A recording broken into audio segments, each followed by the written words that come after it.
As a quick disclaimer, this video has nothing to do with the recent FBI visit to my home, nor do I have any connections to any domestic or foreign terrorist organizations.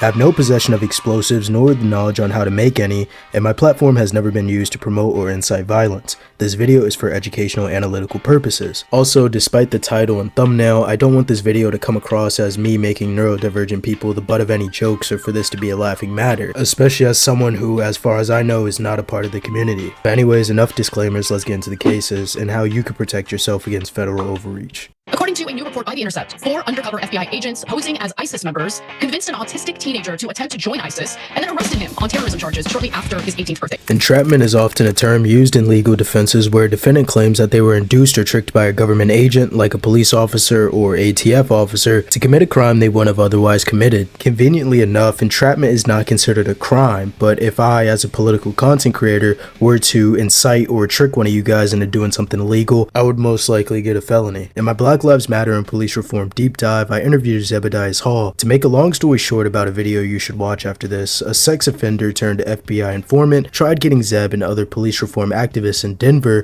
to unalive a politician under threats to their families. This practice gets even more insidious when you factor in targets who may struggle with social cues, communication, or impulse control, and are particularly vulnerable to manipulation. Hours of interrogation, police lying to a suspect in the Inland Empire until he falsely confesses to murder. A recently published case of this is the case of Hamza Mashkour, a developmentally challenged teenager with autism who was groomed by undercover FBI agents since he was 16. According to court documents, Mashkour first landed on the FBI's radar for posting pro-ISIS posts on social media in November 2021, and by September 2022, he was in contact with an undercover FBI agent.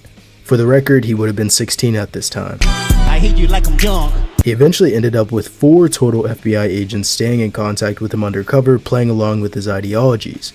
Over the course of these conversations, Mashkour would continually state his desire to financially and physically support ISIS, along with calls to violence against Shias and non-believers. Although Mashkour had violent incidents and would also espouse calls to violence, he also had doubts about joining ISIS. He claimed uneasiness about going on hijra, that his brothers may turn on him for wanting to do certain things, along with being repeatedly unsure of what it'd truly be like. One federal agent told Mashkour, "If you do not feel that you are ready for hijra and marriage, then perhaps these two things aren't for you. Strapping on a vest is not for everyone, and if you think it's not for you, then don't do it." My job here is done. But you didn't do anything. Oh,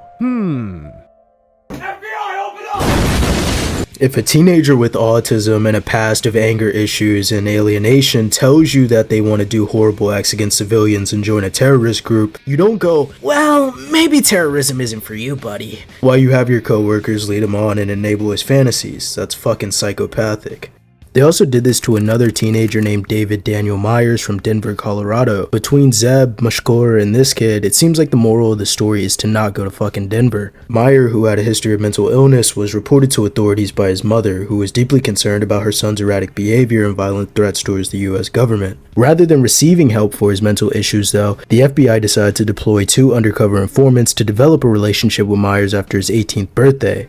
Much like Mashkour's case, these agents didn't intervene to steer him away from extremist ideologies, but instead fostered his commitment to join ISIS. Meyer, who struggled with autism, clinical depression, anxiety, and other conditions, was led through a process that culminated in his plan to travel to Turkey to meet ISIS members, which was something he might not have even pursued on his own had he not been manipulated by the FBI and was actually given an ear to talk to. Although these seem like a limited number of cases, these examples highlight a broader pattern of government tactics that target individuals, especially those with mental illnesses or disorders, that lead them down paths to criminal behavior. Meyer's case, like others, demonstrates how the federal agencies and those in power often exploit mental health vulnerabilities in order to build criminal cases. It's also important to note that it's not just the FBI that does these things. The Milwaukee Journal Sentinel's investigation into undercover operations conducted by the ATF exposed a deeply troubling pattern of federal agents exploiting neurodiverse individuals in order to artificially boost arrest numbers.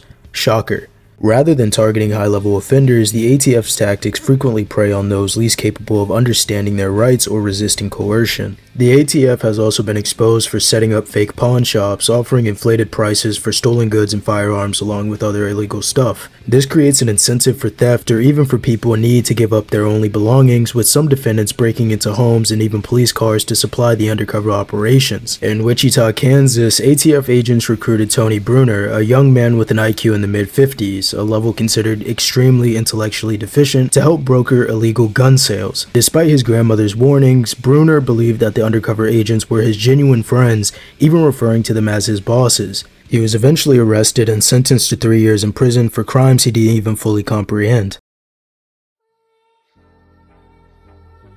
The MK-Ultra program, authorized by the CIA's Scientific Intelligence Division, encompassed hundreds of sub-projects investigating various methods of mind control, including the administration of psychoactive drugs, hypnosis, sensory deprivation, and psychological torture. And why did the US government do all this?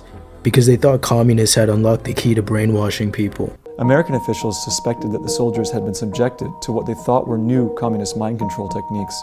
Everyone in this room is now dumber for having listened to it. Anyways, what makes MK-Ultra particularly disturbing in relation to neurodiversity is that many of its unwitting subjects possess cognitive or psychological traits that made them more susceptible to manipulation. Individuals with autism spectrum conditions, schizophrenia, or those exhibiting high intelligence combined with social isolation were especially vulnerable targets, aka those who couldn't fight back. These characteristics also made it hard for them to be believed when they actually came out about the abuse, and people's lives were permanently ruined. Many people have suggested and made links between MK-Ultra and infamous killers, but that's a video for possibly another time. In a more modern setting, Psyop is a term that has been memed and bastardized to death, but it's still a very real term. Previously on this channel, I've talked about the CIA's leaked vault of memes and how political media campaigns are prone to bots and undercover agents. The government and law enforcement agencies often exploit internet culture to monitor, influence, and entrap individuals, with neurodiverse people being particularly vulnerable targets. I mean, for crying out loud, the FBI literally hires people to go undercover in Discord. I mean, there's a reason why everyone calls each other a fed online regardless of your political stances. Memes also represent an especially potent weapon in this digital age due to their viral nature and ability to circumvent rational scrutiny. I mean, I could make all the edgy political jokes I want, but it's not like anybody will really take them seriously. For neurodiverse individuals, these digital traps pose exceptional dangers. For example, an autistic person could be susceptible to misinterpreting ironic or satirical content as genuine, especially if it's radical and violent. The social isolation experienced by many neurodiverse individuals also compounds these risks, as their search for community makes them vulnerable to manipulation by bad actors, whether state-sponsored or independent. Think about Mashkur and Myers and how their social medias and communities were what caught attention. And once again, as someone not a part of the community, I don't want to come across as infantilizing or being condescending. I'm not trying to make the argument that an autistic person is just gonna go out and bomb someplace because a 4chan post told them to. It's important in general to make sure you're mindful of what you're consuming and who you're interacting with, which brings us to why this should matter to all of us, especially on the left.